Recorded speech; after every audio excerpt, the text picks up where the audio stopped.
시청자 여러분 안녕하십니까? 뉴스플러스 시작합니다. 화물연대가 총파업을 철회하고 업무에 복귀했습니다. 김장철을 앞두고 배추 가격이 폭락세를 벗어나지 못하고 있습니다. 마포구가 4대 폭력 근절 예방 교육을 실시했습니다. 경상북도가 2022 경북 새마을 지도자 대회를 개최했습니다. 전남의 조류 인플루엔자 확산세가 심상치 않습니다. 화물연대가 총파업 16일 만에 파업을 철회하고 업무에 복귀했습니다. 광주 전남 주요 사업장의 물류도 정상화 수순에 들어갔습니다. 표면적으로는 화물연대의 판정패로 보이지만 승자 없는 강대강 대결이었다는 분석입니다. 화물연대 조합원들이 일제히 업무에 복귀했습니다. 치러진 조합원 총투표에서 파업 철회 의견이 61.8%로 가결됐기 때문입니다.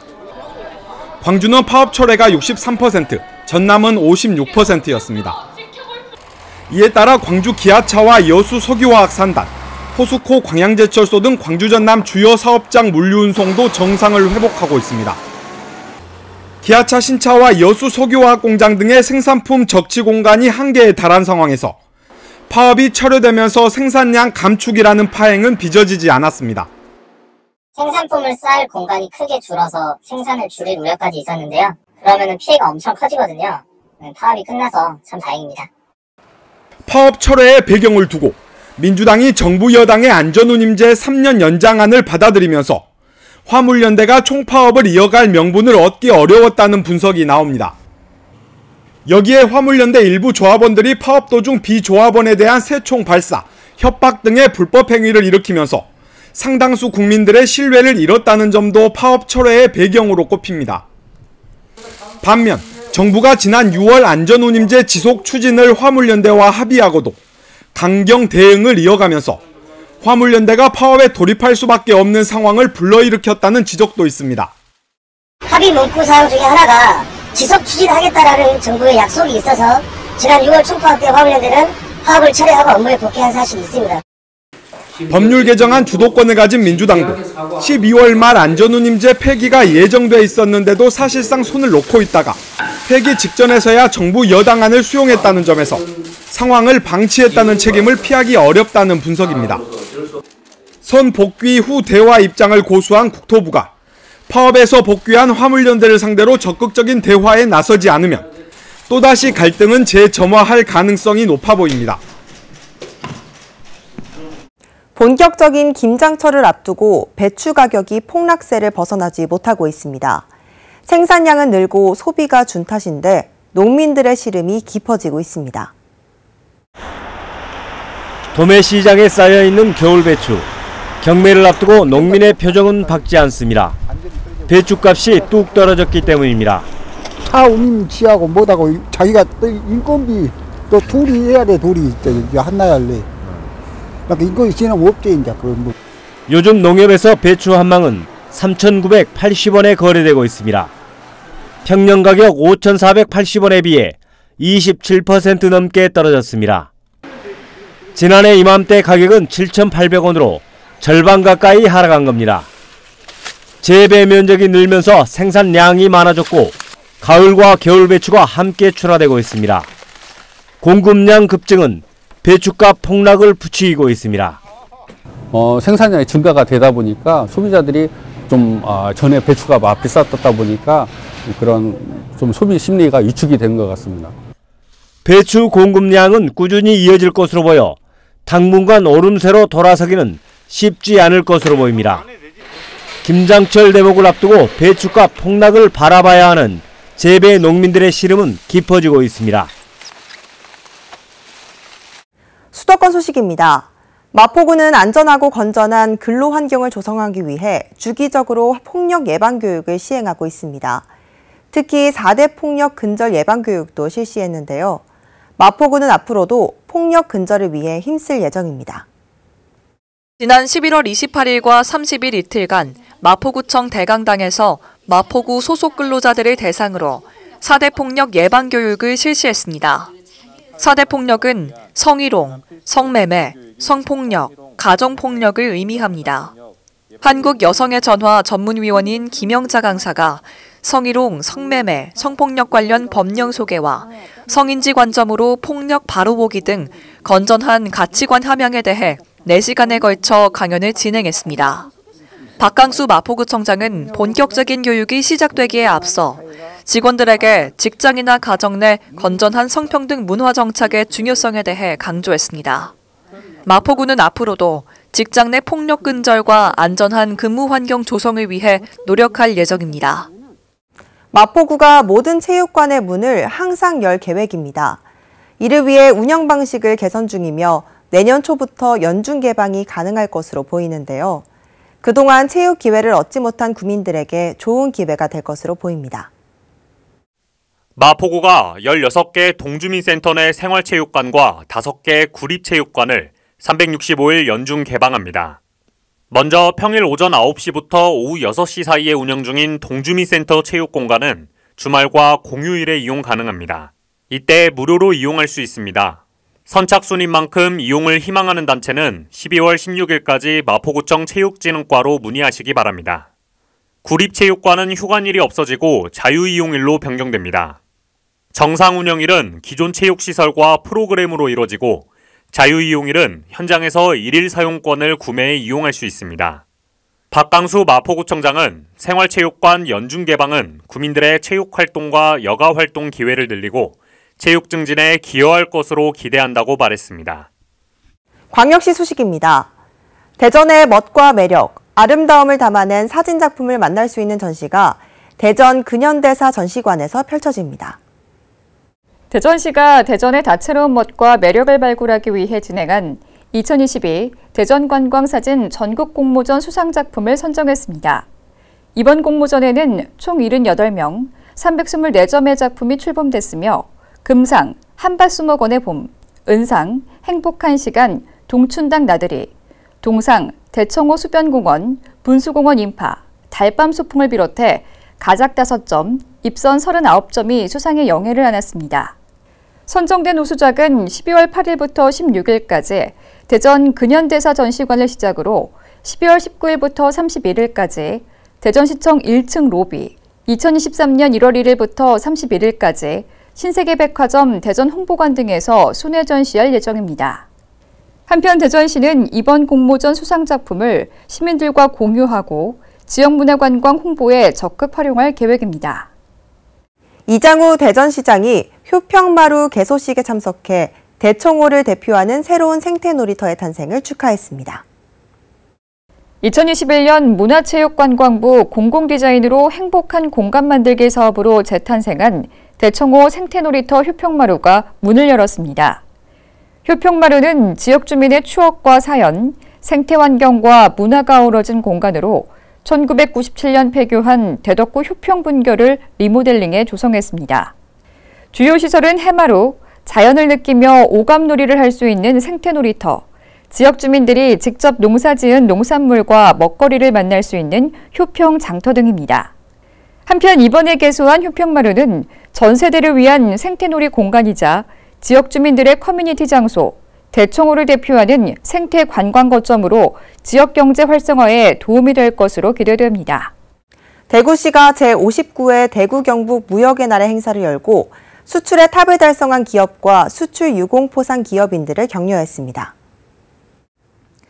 대구시와 경상북도 한국무역협회가 8일 제59회 대구 경북 무역의 날 행사를 열고 수출의 탑을 달성한 기업과 수출 유공 포상 기업인들을 격려했습니다.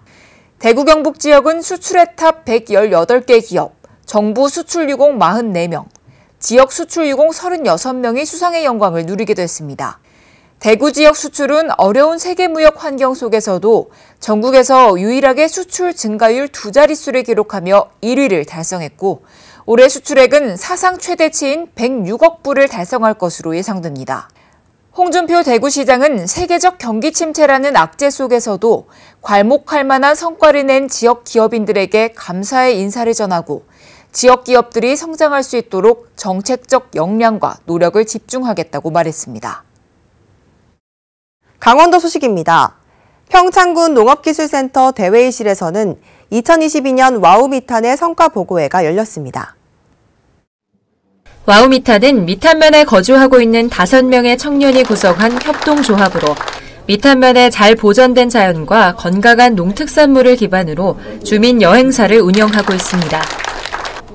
체험농장 스탬프 투어와 직거래 장터 등 농촌 체험활동 패키지 프로그램을 구성, 운영하고 있으며 농장 내 문화공연과 체험 프로그램 등 지역 문화 행사도 개최하고 있습니다. 이날 성과보고회에서는 2022 와우미탄 성과보고와 함께 비전 발표, 청년의 지역 정착과 창업, 행정지원 등에 대한 토론이 이어졌습니다. 군은 와우미탄이 청년 농업인으로서 고령화되는 농업농촌의 활력을 이끌어내는 데 앞장서주어 감사하다며 지역사회를 이끌어갈 성장 동력인 청년 농업인들이 원하는 꿈을 펼칠 수 있도록 최선을 다해 지원하겠다고 말했습니다. 횡성군이 전산화 이전에 사용됐던 부책식 토지 임야 대장에 대한 디지털 변환 사업을 완료했다고 밝혔습니다. 군은 횡성읍 2만 4천여 부책식 토지 임야 대장을 대상으로 한글화 및 디지털 변환을 추진했습니다. 부책식 토지 임야 대장은 일제강점기에 일본식 한자 표기 등으로 작성된 대장으로 토지의 기본 사항과 소유권에 관한 사항이 기재되어 있습니다. 그간 지적 업무나 조상 땅 찾기 등에 활용됐으나 불명확한 한자 표기 등으로 인해 내용 식별과 민원 안내 등의 어려움이 있었는데요. 이러한 문제를 해결하기 위해 횡성군은 부책식 대장에 대한 한글화 변환과 동시에 디지털화를 추진해 지번 검색은 물론 소유자 이름으로도 검색할 수 있도록 시스템을 개편했습니다. 충청도 소식입니다. 충북도가 2022년 재난관리 평가 결과 우수기관으로 선정돼 중앙으로부터 재정 인센티브를 교부받았습니다. 또한 청주시는 대통령 표창을 받았으며 증평군은 행정안전부 장관 표창과 함께 재정 인센티브를 받았습니다. 또한 충주시는 그 외 우수기관으로 선정됐습니다. 이로써 도 및 시군에서 받은 재정 인센티브는 청주시 5억 원과 증평군 1억 원, 도와 충주시는 각각 5천만 원으로 총 7억 원입니다. 충북도는 2019년에 장관표창과 포상금 500만 원을, 2020년에 총리표창과 특별교부세 5억 원을 지원받은 바 있습니다. 경상도 소식입니다. 경상북도가 문경 국군 체육부대 실내체육관에서 새마을 지도자 2천여 명이 참석한 가운데 2022 경북 새마을 지도자 대회를 개최했습니다. 이날 행사는 한 해 동안의 새마을 운동 추진 성과를 평가하고 새마을 지도자들이 서로 화합하고 소통하면서 결의를 다지기 위해 마련됐습니다. 특히 새마을 운동 활성화를 통해 지역사회 발전에 기여한 지도자들에 대한 시상식도 진행됐습니다. 정부 포상인 새마을 훈장에 새마을 지도자 의성군협의회 양희환 회장, 새마을 포장에 예천군 새마을 부녀회 강석자 회장, 칠곡군 새마을 부녀회 장춘하 회장이 수상의 영예를 안았습니다. 새마을 운동으로 도정 발전에 기여한 공로로 수여되는 경북 새마을 대상은 포항시 연일읍 새마을 부녀회 김경란 회장 외 22명이 수상의 영광을 안았습니다. 한편 그간 경북 17만 새마을 지도자들은 근면 자조 협동의 새마을 정신을 바탕으로 생활이 어려운 가구를 위해 도배, 지붕 및 수도 개보수 등을 지원했으며 행복한 보금자리 만들기 사업에 적극 참여하고 있습니다. 특히 산불, 태풍 등 재난 발생 시에는 누구보다 먼저 봉사활동에 앞서는 등 지역의 파수꾼 역할을 톡톡히 하고 있습니다. 이철우 경상북도 도지사는 새마을 운동이 우리 모두의 운동이 돼 경북의 힘으로 새로운 대한민국을 만들 수 있도록 여러분이 함께해 주시기 바란다고 당부했습니다. 포항시가 문화도시 포항의 가치와 성과에 초점을 둔 문화마을 포포낙낙축제를 열었습니다. 이번 축제는 시민기획단이 직접 기획하고 실행한 축제라는 점에서 그 의미가 특별했는데요. 자세한 소식 전해드립니다. 포항시는 지난 3일과 4일 이틀간 문화예술 팩토리 도시숲에서 2022년 문화도시 성과 공유축제 문화마을 포포낙낙을 개최했습니다. 이번 축제는 포항시가 법정 문화도시 3년차를 맞이해 그동안 축적한 사업 성과를 문화마을이라는 장소 가치로 녹여 공간별 다양한 시민 참여형 프로그램으로 풀어냈습니다. 시민 주체, 일상 회복, 세대 연결, 동네 명소와 같은 7개 공간 테마를 바탕으로 문화시민청과 동네 책방 마음서재 등 18개 공간이 일상적 문화 콘텐츠로 시민들을 만났습니다. 또 올 한 해 21개의 단위 사업을 통해 일궈낸 다양한 활동 성과의 전시 및 체험 프로그램도 진행됐습니다. 꿈꾸는 운하 아카이브룸 등 공간 중심으로 추진해온 사업의 성과와 함께 시민 커뮤니티 문화활동공간 조성사업 3세판의 활동 성과도 공유했습니다. 3세판은 이번 행사에서 슬리퍼를 신고 가는 동네 문화공간 전시와 체험이라는 콘셉트를 통해 각 커뮤니티들의 다채로운 결과물을 선보였습니다. 이외에도 시민문화정책단이 발굴한 정책의제, 디자인 커뮤니티 그룹의 문화도시 브랜드 워크숍, 문화기획그룹 신스틸러 활동 성과 등 시민 참여로 이룬 성과들이 문화도시 포항의 가치를 높였습니다. 광주 전남 소식 전해드립니다. 전남의 조류 인플루엔자 확산세가 심상치 않습니다. 오리 사육 밀집지인 나주와 영암은 물론 도내 곳곳으로 확산되고 있습니다. 하루가 멀다 하고 확진 농가가 속출하고 있는데요. 전라남도는 방역을 한층 강화하고 방역 수칙을 지키지 않은 농가에 대해서는 무관용 원칙을 적용하기로 했습니다. 지난 9일 전남 무안군의 한 종오리 농장에서 검출됐던 AI 항원이 고병원성으로 확인됐습니다. 이에 따라 해당 농장에서 사육 중이던 오리 9,000마리가 모두 살처분됐습니다. 무안의 유경오리 농장과 영암의 유경오리, 산란계 농장에서도 H5형 AI가 추가 검출됐습니다. 전라남도는 초동 방역팀을 투입해 농장 출입을 통제하고 반경 1km 안 농장 6곳에 키우던 가금류 18만 9천여 마리를 살처분했습니다. 지난 10월부터 전국 농장에서 발견된 고병원성 AI 사례는 모두 38건인데 이 중 전남 사례는 15건으로 40%를 차지하고 있습니다. 특히 전남의 경우 확산세가 빠르고 바이러스 강도도 강해 방역당국은 비상이 걸렸습니다. 전남 확산세에 급히 나주를 찾은 정황근 농림축산식품부 장관은 소독시설을 점검하고 강력한 방역을 주문했습니다. 농가 중에는 고령화되어 있는 농가도 있고 또 외국인 근로자도 있고 그러니까 오히려 자꾸 반복해서 말씀을 드리고. 전라남도도 농가의 방역 실태 점검을 한층 강화하기로 했습니다. 방역 수칙을 지키지 않은 가금 농장에게는 1,000만 원 이하의 과태료를 부과하고 살처분 보상금을 최대 80%까지 감액할 계획입니다. 아울러 축산, 방역 관련 정책자금 지원에서도 해당 농가를 5년 동안 배제하는 등 무관용 원칙을 적용하기로 했습니다. 지난 10월 전기료 인상으로 농어업인들의 걱정이 컸는데요. 이런 우려가 한 달 만에 현실이 됐습니다. 이렇다 할 대책이 없어 부담은 고스란히 농어업인의 몫으로 남게 됐습니다. 광어 양식 사업을 하는 이동웅 대표는 11월치 전기요금 고지서를 보고 깜짝 놀랐습니다. 청구된 요금이 1,209만 원이나 됐습니다. 9월보다 전기 사용량을 34kW나 줄였지만 되레 요금은 80만 원 가까이 늘어난 겁니다. 전기료 걱정이 한 달 만에 현실이 됐습니다.